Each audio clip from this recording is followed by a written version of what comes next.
when you're the one that committed the affair, and your wife just keeps bringing it up. She doesn't seem to get over it. Things start to get good, and then all of a sudden, the topic or the idea of the affair comes up and it shatters everything around you. Well, the reason that it keeps coming up is your wife is still healing from that and certainly doesn't feel complete around trusting you. Who is he talking to? Is he on social media talking to that girl again or to another woman? Of course, she's going to assume that you are too. You have a history of it. Why shouldn't she, right? Even if you cleared it up. So a key here now is establishing a container of safety. And part of that is transparency. If you really want to repair this marriage, transparency is going to be key.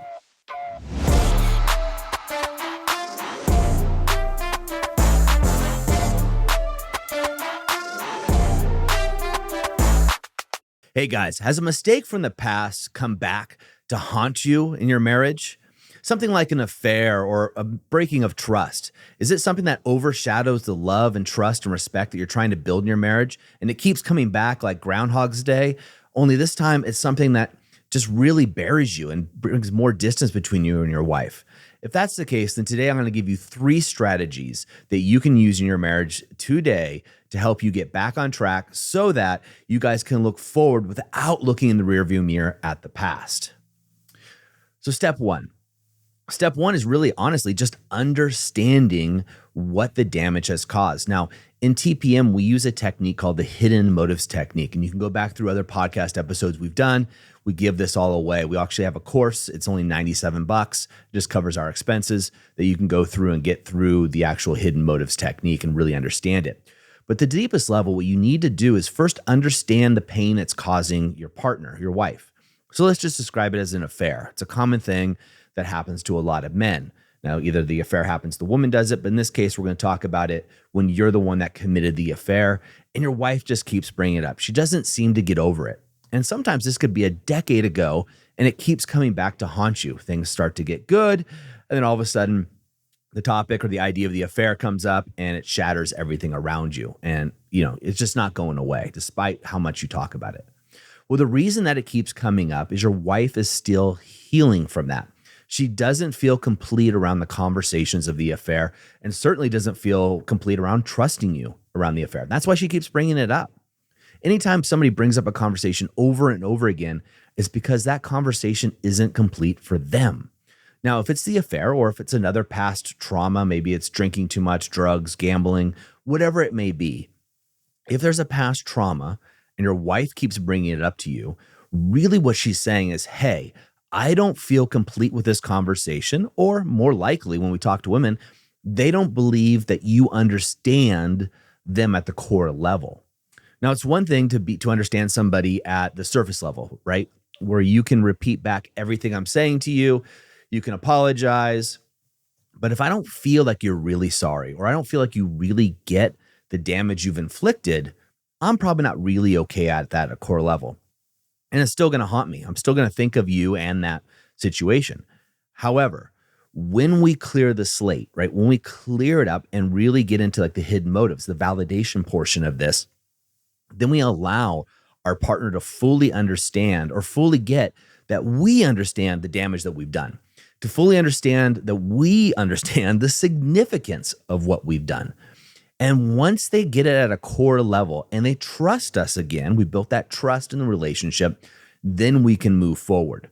So this happened to one of the guys I was working with recently. So he had an affair in the past, over a decade ago, and things would get better in his marriage. He was working really hard at it. He and his wife would be intimate. They're having great sex again. As he was reporting back to me, their family was close. They're having great family vacations. And as soon as things got really good, almost out of nowhere, his wife would bring up the affair. Or she'd be sad and he'd ask, hey, what's going on? She was crying again. And she would bring up the affair and the mistrust and how can I ever trust you again and things of that nature. So when I sat him down and we were having one of our coaching sessions, and I told him, I said, look, this is just not over for your wife. So what you really need to do is get into her world.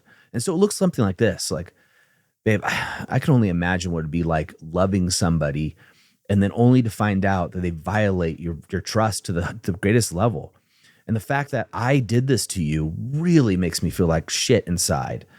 And what I really want is for us to move forward. What else do we need to discuss to make this complete for you?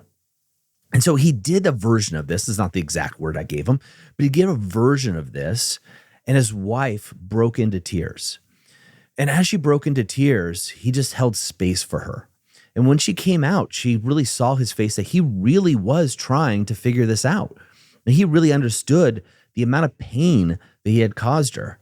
And then she said, hey, this is what I want to know.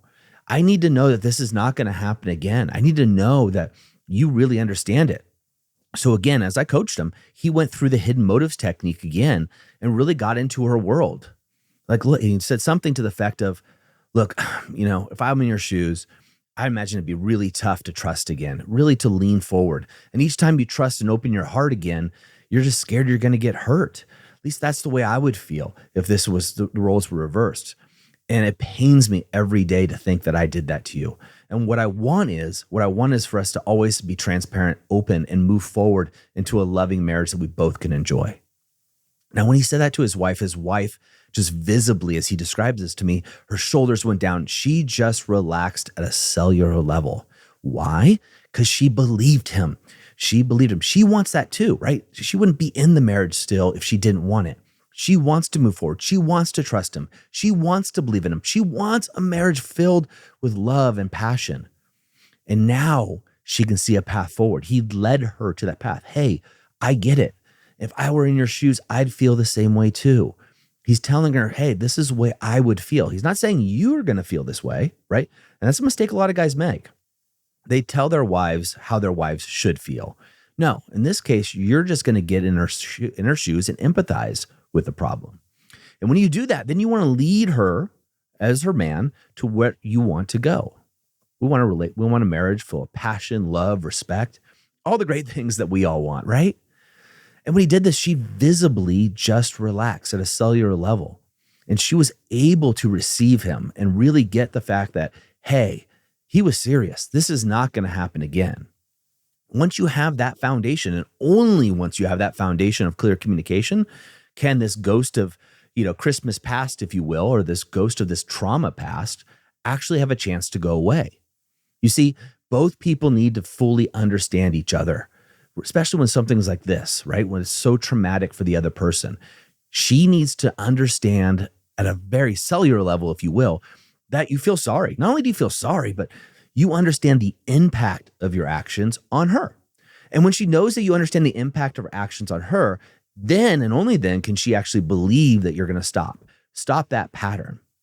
You see, for this woman, she was carrying on that affair for the last decade or more as if it happened the last week. Can you imagine that, living that over and over again, the pain, the trauma, because she didn't get the feeling that her husband fully understood her. And once he was able to do that for her, he was able to also lead her and them as a couple, right, as the third entity of the marriage, to a place of possibility, a place of a future where you can actually have a marriage filled with love. And see, they've been having that, right? They've been having intimacy. They've been having great trips and great adventures and memories, but it was always shattered by this past trauma, this past hurt of the affair.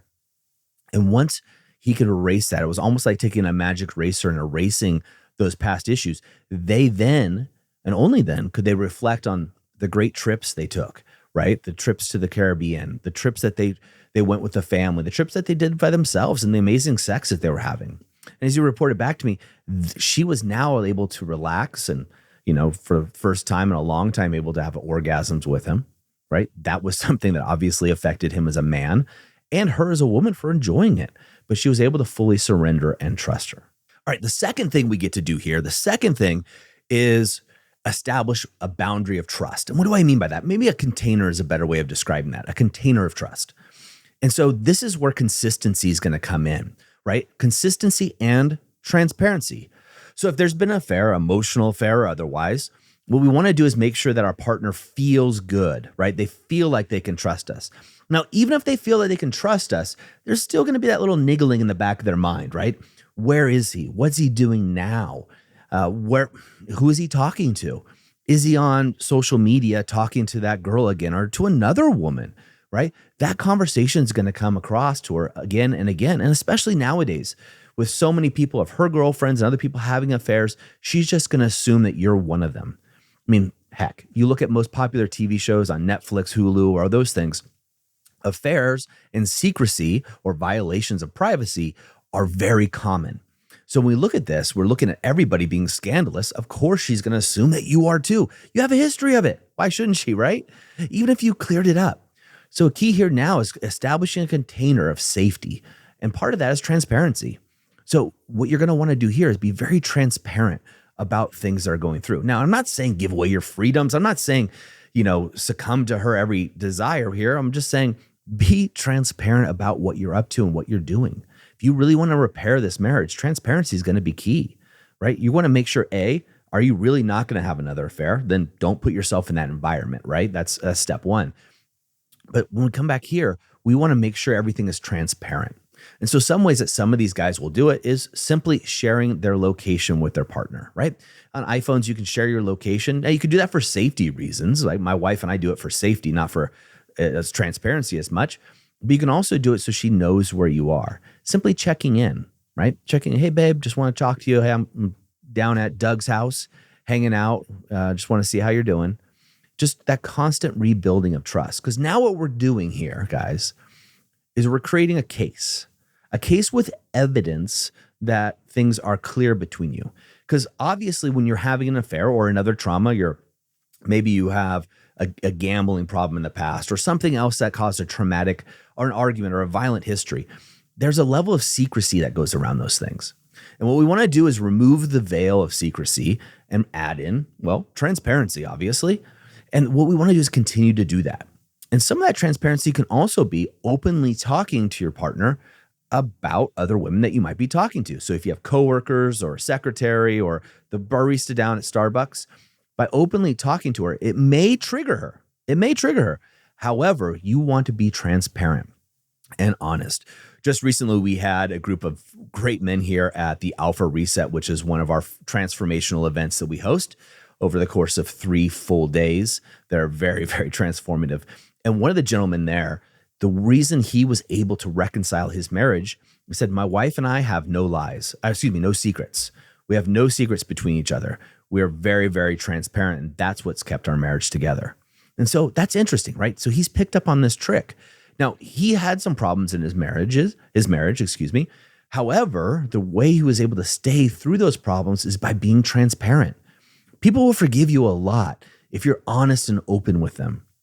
It's when they feel their trust is violated and there's secrecy involved, that's when their spidey senses tingle, right? They come up and they go, well, geez, you've lied to me before and now things just, they seem a little bit off. And I'm going to assume that if they seem a little bit off, then I'm going to think the worst thoughts. And once your wife goes down that train, you have to go all the way back to step one and do it again. However, if you keep a level of transparency there where she knows what's going on, again, this is not about you losing freedom. This is not about her gaining control. This is simply about saying, hey, look, in our marriage, we have new agreements. In our marriage, we're going to do things differently. And again, using the affair as an example, in our marriage, we are going to be transparent. We're going to be open and honest with each other. We're no longer going to be secret about who we're talking to or what we're doing. Now, in your marriage, you get to create your own boundaries of what that is. And in most marriages, the men that we work with, most of them are monogamous, right? You don't have sex with anybody else. I won't have sex with anybody else. And when that's broken, right, in this case, you need to now unlift the veil and offer more transparency so the other person can regain trust. And as they get these micro trust factors over again, evidence that you're trustworthy, they're going to relax. They're going to calm down. Their nervous system's going to calm down because they're not going to be as scared about you violating their trust again. Okay, now we've got step 3.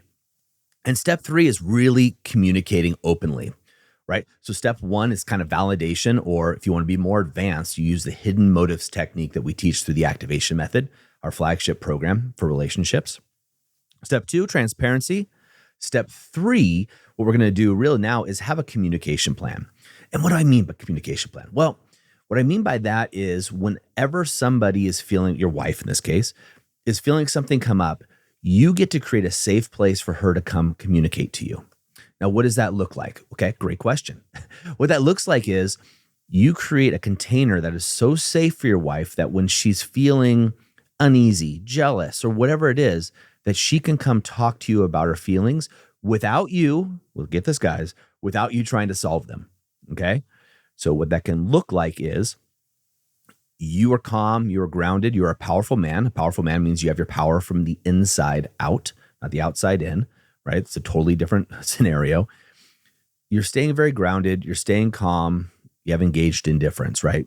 You are engaged with her, but you're indifferent at the outcome. That way she can't trigger you or get upset. She comes to you and goes, I saw you talking to Laura the other day and you were smiling the whole time. I'm just really gets me upset. So what you want to do here, guys, is just remain calm and breathe, right? And you're going to use the hidden motives technique again, right? Oh, man, I can imagine if you thought something was going on between Laura and I, that would really be upsetting. I just want you to know that there's nothing going on between Laura and I, right? And so how can we communicate in a way that allows you to feel better, right? Now you're going to solution mode. So you can do it that way, but the key here is you're allowing her to air her grievances. And when she's done that, or when she's shared her sensitivities, if you will, or vulnerabilities, and you don't react, right? That's the key, right? Most guys go, oh, well, I'm not doing anything with Laura. How could you possibly believe that I'm doing anything with her? I love you. You know, they start going to that mode, that deer mode: defend, excuse, explain, react. You have to stay out of deer. If you can maintain the groundedness and just hold space for her, pull her in closer, and just say, grab her by the small of the back and say, babe, I love you. You're the only one for me. That is a way you can get over that hump. She does not want you to solve the problem. She wants a safe place where she can come and share what she's going through, her emotions, and for you just to hold space for her. If you can do that, you prove that you are safe. If you can prove you are safe, you can prove you're trustworthy. This is the way it works for the feminine. Right? They need a safe container first and foremost. Once they have that safety, then trust comes in. It does not work the other way around, guys. You cannot be trustworthy and erratic. You cannot be safe and erratic. So if you're going into deer mode, her alarms go off and she's just subconsciously like, look, he's got something to hide. Something's going on. I can't trust him. If he can't handle my emotions, how can he trust himself? How can he handle himself? She knows. Your wife knows that there's a million beautiful women out there. And there's some women that are just scandalous or are going to try to sleep with a married guy. There's some women that are hurting inside and are looking for attention, and they're going to try to manipulate. Your wife also knows how easy guys are. Come on, let's be real. So her knowing that, and then all of a sudden you can't handle her emotions, how the heck are you going to be able to handle yourself at the company party? Or how the heck are you going to be able to handle yourself with a female trainer at the gym, or whatever it is for you? Maybe it's even her best friend. She knows what that chick's like, right? So you need to have these three things in place. And if you don't have these three things in place, there is zero chance, guys, that you're getting rid of the ghost of the past. That ghost of the past is going to come out of that closet and haunt you with all the skeletons they can find. And not only that, it's going to get worse and worse and worse and create a divide between you and your partner. The key is the hidden motives technique. That is the key. The second key, do not go into deer mode, have transparency, and also third, stay grounded. Gentlemen, if you do these three things, you have an opportunity of erasing the past and starting anew. I've not only seen this once, 10 times, 100 times over. I've seen men take this back. Take a marriage from where their wife just does not trust them, is always bringing up the past, which is causing pain, hurt, fights, and distance, where they question, should I even be married anymore to this woman? And their wife's questioning the same thing. To a marriage that is fulfilled and loving again, where both partners trust, love, and respect each other. And that's where not only intimacy happens, but that's where the good sex happens. And it's not just for you. She wants that too. And I want it for you guys as well. So gentlemen, as I always say in the moment of insight, take massive action. What are you going to do here? If you've had an affair, maybe it's you've drank too much. Maybe, again, gambling. There's so many things that us guys can screw up at any given time that can cause trauma. It could be just be stonewalling. You just haven't shown up as a man. You haven't shown up completely for her. Whatever it is, use these three here as your foundation to getting started and bringing your marriage back to the way you want to do.